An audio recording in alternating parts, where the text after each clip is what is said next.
The transfer window has just slammed shut a few days ago. All the transfers for the Premier League have now been finalised.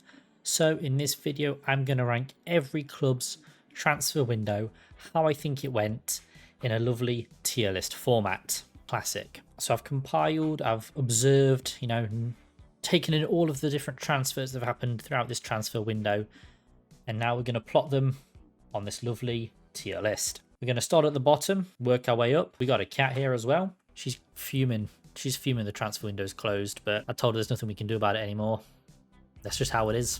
So yes, as I was saying, we're going to start at the bottom and make our way up to the top. We've got crap, could have been better, solid, quality, and window win. Obviously, the team that I think has had the best transfer window this season, or this summer. So let's just jump into it. And at the bottom of the league, I have got Fulham.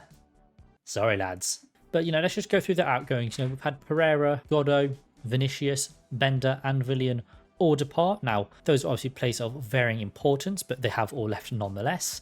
And they've had the likes of Kevin, Kusi Asare, Lecomte, and Chukwueze arrive. And all in all, it was a very quiet window for Fulham. They did a bulk of their business on deadline day. I remember back when I did my Premier League predictions video, they'd only signed that keeper. So that shows how late in the window they'd done this business. But I mean, they had a decent squad last season, so there wasn't really much they needed to change. But with the likes of Pereira going and things like that, there were some things they could have improved as well. Now, of course, there doesn't always need to be a lot of transfers. I think that's what the fans would like to see. And in some cases, clubs do need a lot of transfers. But things definitely could have been done better here. I think if they brought in a couple more players, strengthened a few areas, then it would have been a better transfer window for them.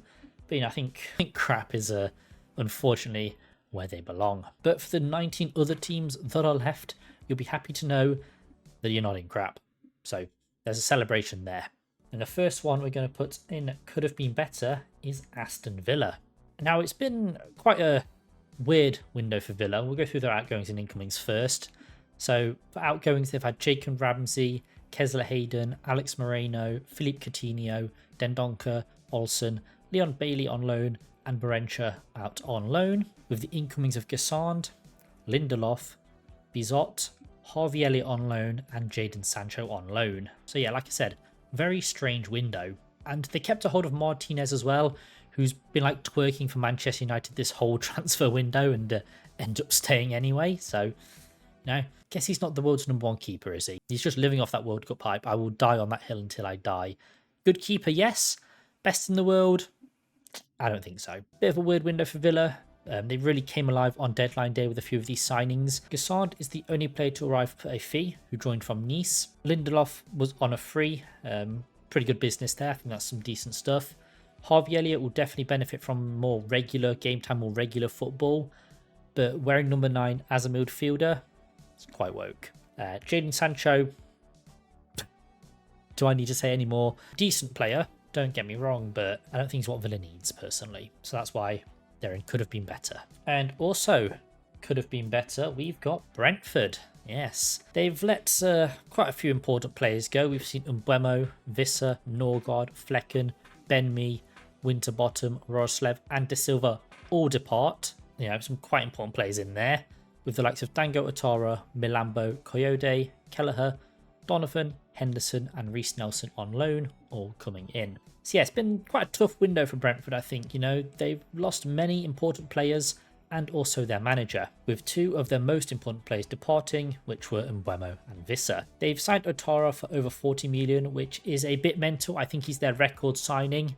A bit of a strange one there. I don't think he's worth that, but he scored on his debut, so what do I know? Keith Andrews is very untested at this level, but the addition of Jordan Henderson brings some much needed experience who can help implement the manager's principles within the squad as well. But those big, important players just really haven't been replaced. Now, Brentford, they're no strangers to losing their best players, but I don't think it's happened on a scale like this before. So I do think they are going to struggle, and that's why their window could have been better if they brought in some, better players, better replacements for those players they've lost. But replacing the likes of Visser and Mbeumo was always going to be a massive task.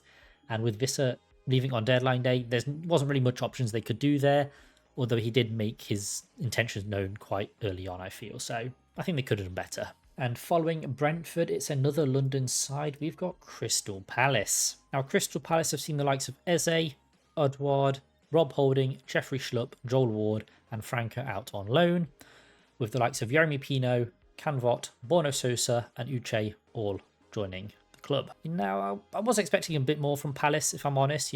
They're on the verge of their first ever European competition, but they just haven't strengthened how I thought they would. They've not brought in the depth that I think would be needed for this competition. And to be fair, it was dragged on because of their MCO issues, which caused them to be demoted from the Europa League. But even after all that was resolved, they still were very inactive in the window, and Glasner was also very unhappy with that as well. They did manage to keep hold of Guehi at deadline day. He was set to join Liverpool before Glasner threatened to kill himself or resign. It's basically the same thing. Guehi ended up staying, but it looks like he's going to run down his contract anyway, so Palace are going to receive no money for him.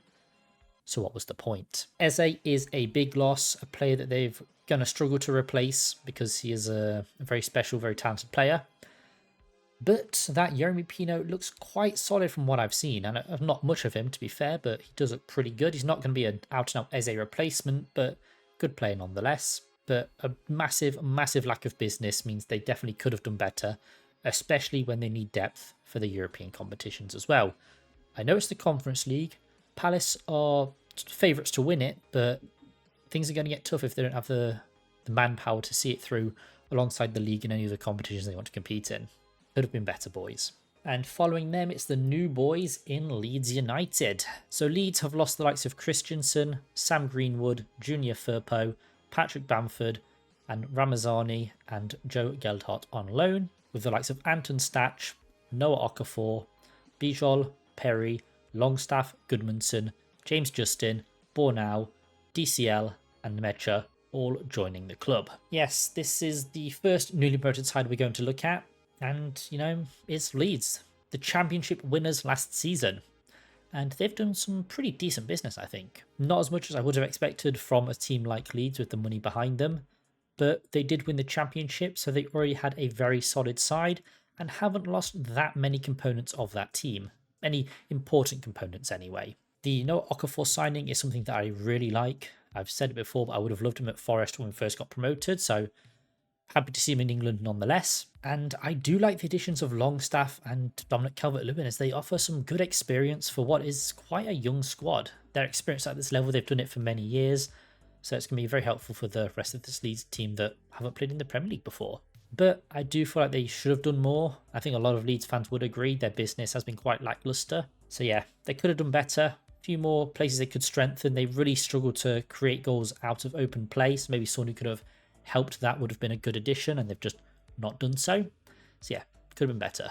And also in could have been better, this is really shaping up to be quite a chunky section, but we've got West Ham United.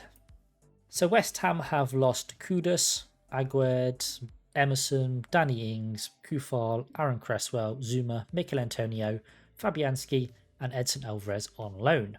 Incomings, they've had Mateus Fernandes, Tobido, Juve, Magassa, Kyle Walker-Peters, Callum Wilson and Igor Julio on loan. Interesting window. Now West Ham, they're a side that did most of the business later in the window. They saw a lot of, proper West Ham lads depart, all for no money. And Kudus, who was one of their best players last season, also departed, going to Spurs. They did get a nice wedge of cheese for him though, so fair enough. Kyle Walker-Peters, brilliant piece of business on a free, proven at the Premier League level. I know it was with Southampton, but he can do it at the Premier League, solid player there. And the signings of Fernandes and Magassa in the midfield are some really good business as well. Say, good signing for West Ham. Going to strengthen the midfield, which is something they definitely need as well. And they also managed to keep hold of Bowen for another season, which again is very good business. But I think they could have done better. A few more additions here and there to really strengthen the side. But there's not really too many complaints I've got, to be fair. I just feel like they, could have done a bit more really. And the final team in could be better, we've got Wolverhampton Wanderers. Now Wolves have lost Cunha, Ait Nuri, Fabio Silva, Gonçalo Guedes, Nelson Semedo, Pablo Sarabia, Craig Dawson and also Tommy Doyle on loan, with the likes of Jurgen Strand-Larsen, Arokodir.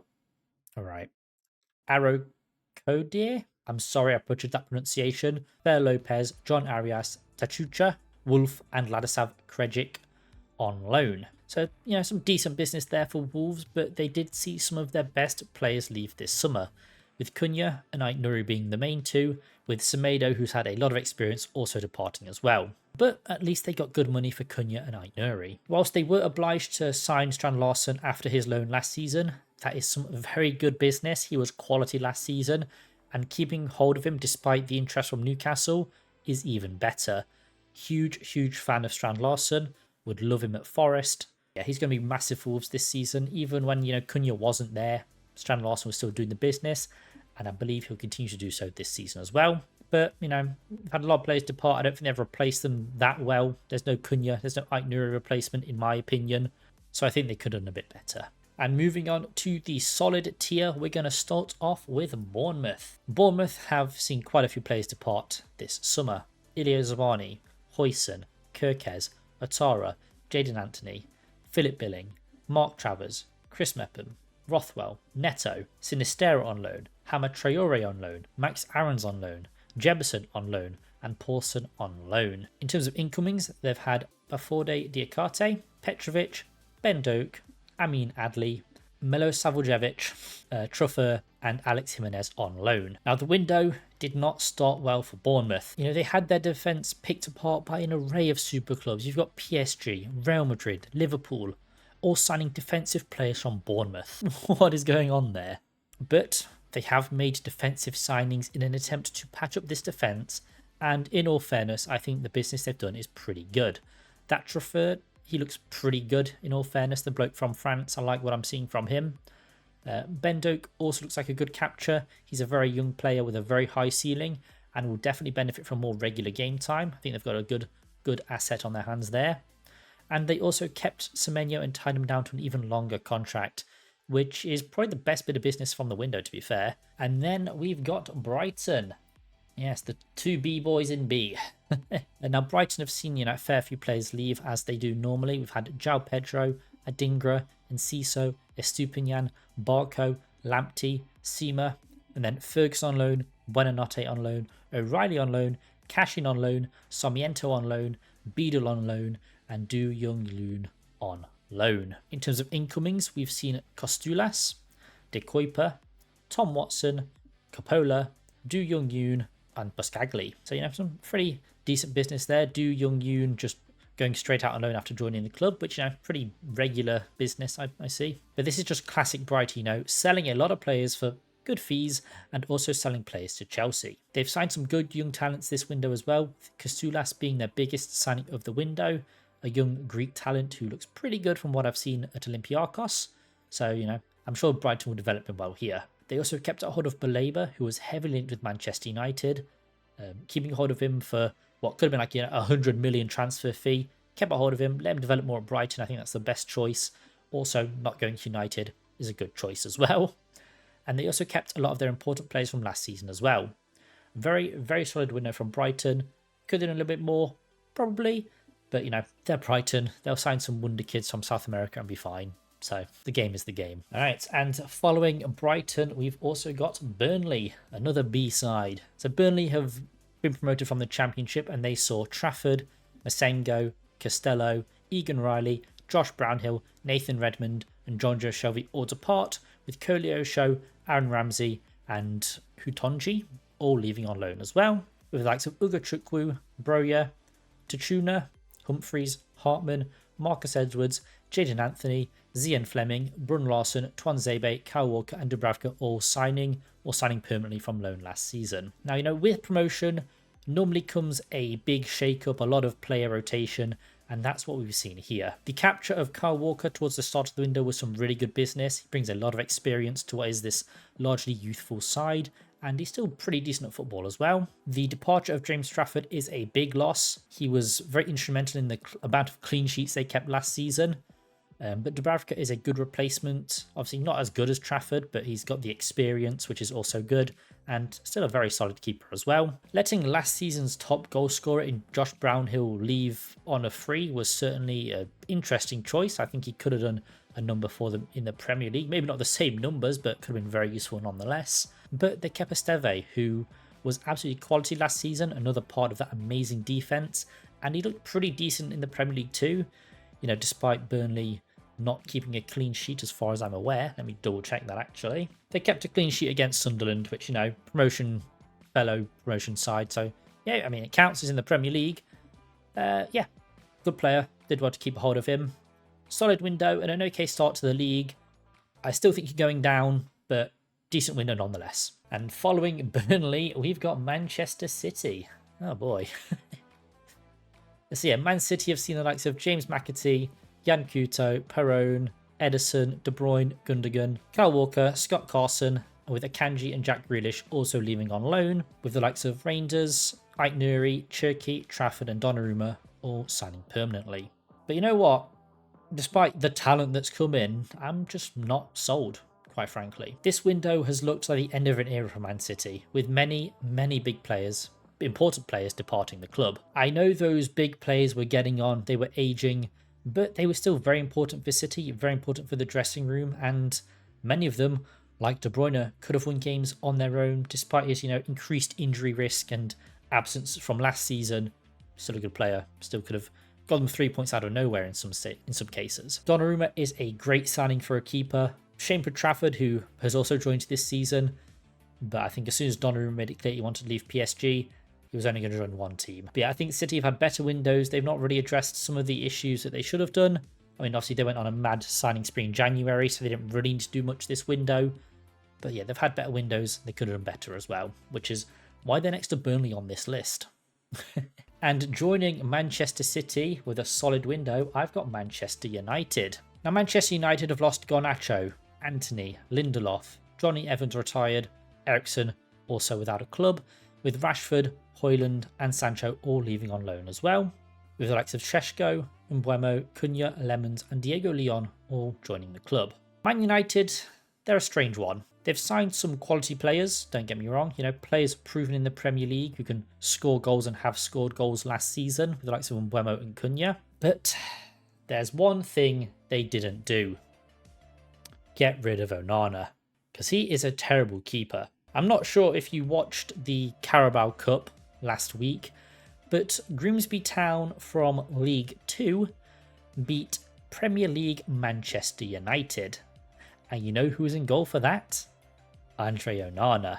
That's all I really need to say. We know he's a crap keeper, but that just really solidified how bad he actually is. Man United are not a good side, as we've seen, but their business has been very solid. And as we're just ranking transfer windows, this is a very solid window for United. But it could have been much better if Onana left the club. And another solid club is Newcastle United. Now they've seen the likes of Alexander Isak, Lloyd Kelly, Longstaff, Callum Wilson, Dubravka, with Vlachodimos and Target also leaving on loan. They've all departed, but they have made some signings. They've got Voltemade, I don't know how to pronounce his name, Elanga, Visser, Jacob Ramsey, Malik Thiaw, and Aaron Ramsdale on loan. It's been a tough window for Newcastle, I think that's fair to say, and they left it late to do most of their business, but that's because many of their targets rejected them. Despite those players rejecting them, they've still made some good signings and done some good business. Obviously, the biggest loss is Isak.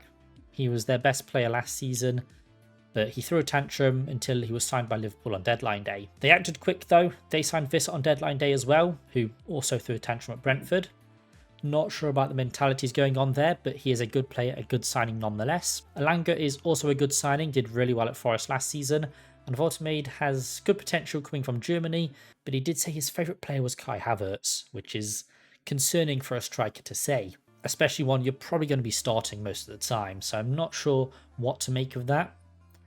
But he's been decent with Germany, so we'll have to wait and see. Yeah, I think they could have done a lot more business and better players if they, had the pull and players didn't reject them.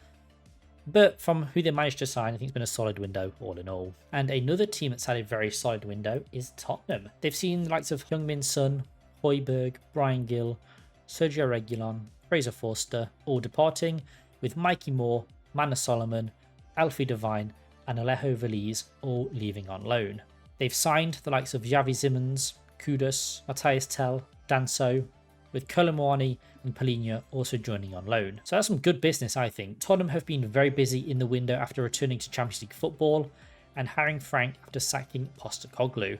They've had a few players slip through their fingers throughout this transfer window, much like Newcastle, but they have managed to sign some quality as well. They did see Sun depart, but managed to get some money for him at the very least, which is, that's good. That's what you want. And have signed some very good attacking talent, but I do feel that they could have done with a couple of defensive reinforcements, especially looking at the defensive numbers from last season. Now, I know Frank is better at defense than Postecoglou was, and they did have some good defensive players at the club, but something was clearly up if they conceded as many goals as they did. So I think if they, signed a couple of defensive reinforcements, it would have been a better window for them.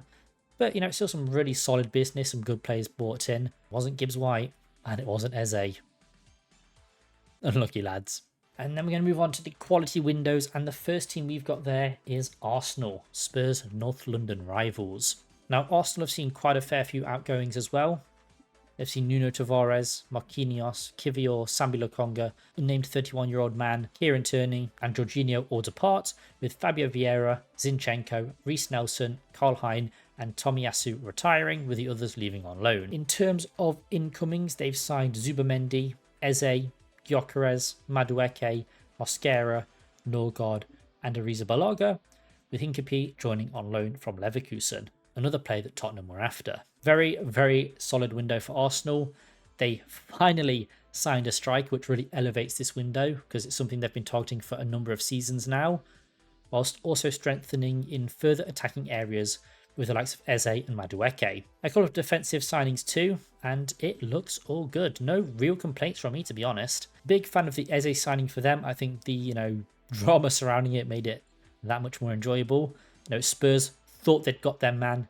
Arsenal came in and just nabbed him straight from them. So some brilliant drama there, and I think he'll do well for Arsenal as well. But you've got to ask questions when Arteta pulls up to Liverpool with this lineup, barely any attacking plays there, and then proceeds to lose 1-0. Arteta, you need to fix up. You've got some wonderful attacking talent at your disposal. You've had a really good window. Just make use of it. And another quality window has been Chelsea. So Chelsea, again, have seen a lot of outgoings. They've seen Madueke, Nkunku, João Felix, Petrovic, Ugochukwu, Dewsbury Hall, Renato Vega, Broja, Chukwuemeka, Azariza and Ben Chilwell all depart, with Nicholas Jackson also leaving on loan. In terms of incomings, they've had João Pedro, Gittins, Garnacho, Hato, Delap and Estevio, with Buonanotte joining on loan as well. It's a Chelsea transfer window, isn't it? Once again, being very, very active, signing many players, but they do look better for it. João Pedro's already shown what good business he has been, producing both in the Club World Cup and in the 3 Chelsea games of the Premier League so far. The main focus of this window seemed to be attacking players, and they've definitely signed some, and they've had no real big losses either, to be fair. Maybe Ben Chilwell, but he was on loan last season anyway, and Nkunku never really cooked with Chelsea, neither did Madueke, to be fair. So yeah, no real big losses. This has been a very good window for Chelsea. Getting rid of some of the more fringe players that weren't really going to get game time, replacing with some quality. Yeah, good stuff from Chelsea. And also in quality, we've got Everton. Yes, this may be a little bit of a shock, but Everton have done some really good business this window. They've seen Chomiti, Maupay, Calvert-Lewin, Doucouré, Holgate, Ashley Young and Begovic all depart, with the likes of Tyler Diblin, Barry, Dewsbury Hall, Alcaraz, Aslu and Travers all signing, with Grealish joining on loan as well. What a window for Everton, man. Bloody hell. I really like what I've seen from Everton. These signings of Grealish on loan looks to be a masterstroke so far.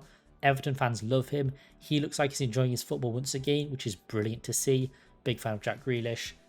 He's doing well, and fair play to the lad. Dewsbury Hall and Alcaraz have also been quality additions. Maybe not start cooking just yet, but you can see the quality there. They're performing well. Nobody of real importance has left either, to be honest. I mean, Doucouré may be the biggest loss in that sort of sense, but, they've replaced him well. I think they've done really good business this season. Big fan of the incomings. I think David Moyes is the right fit for this club at the moment.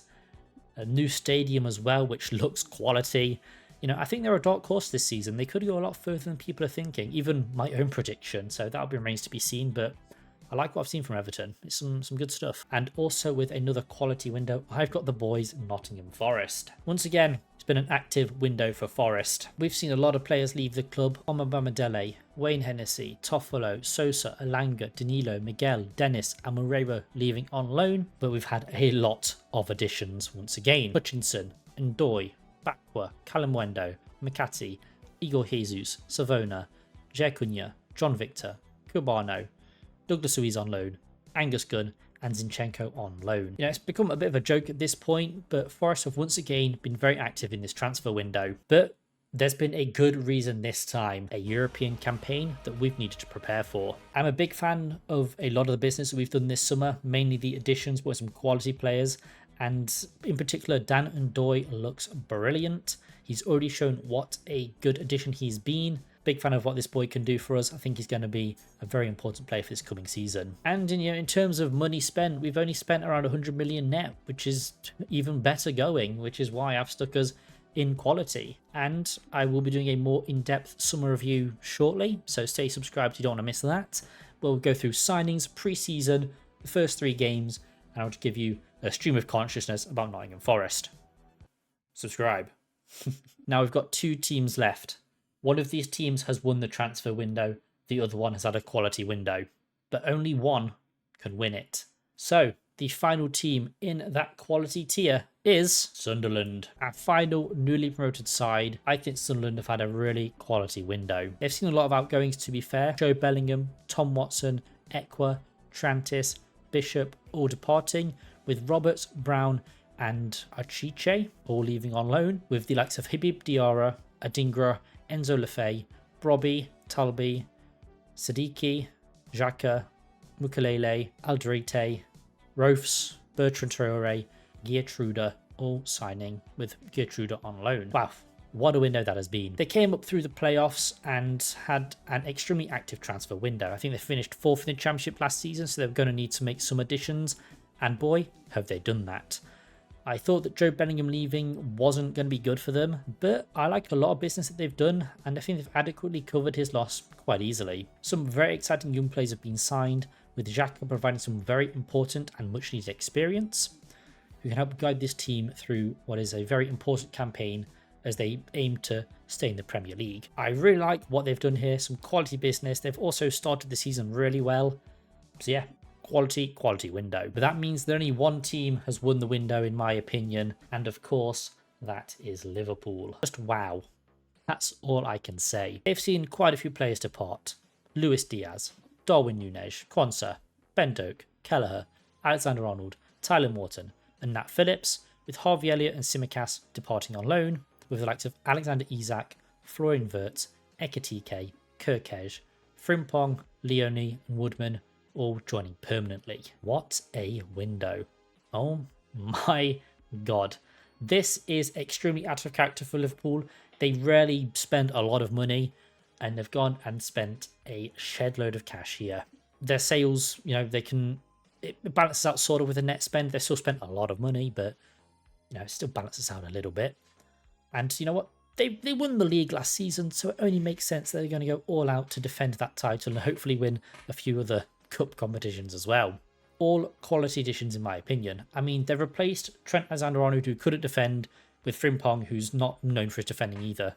That's good business. They secured Isak on deadline day for £125 million after chasing him all window and him throwing a tantrum with Newcastle. And they also signed Wirtz for £100 million. Fucking hell. That's a lot of money. All in all though, it is a very good business from Liverpool. They want to defend this title and they are going the right way about doing it. I think if they did sign Guehi on deadline day as well, that'd be even better. Unfortunately, they weren't able to do so, but still very, very good squad, very good additions. I like what I've seen.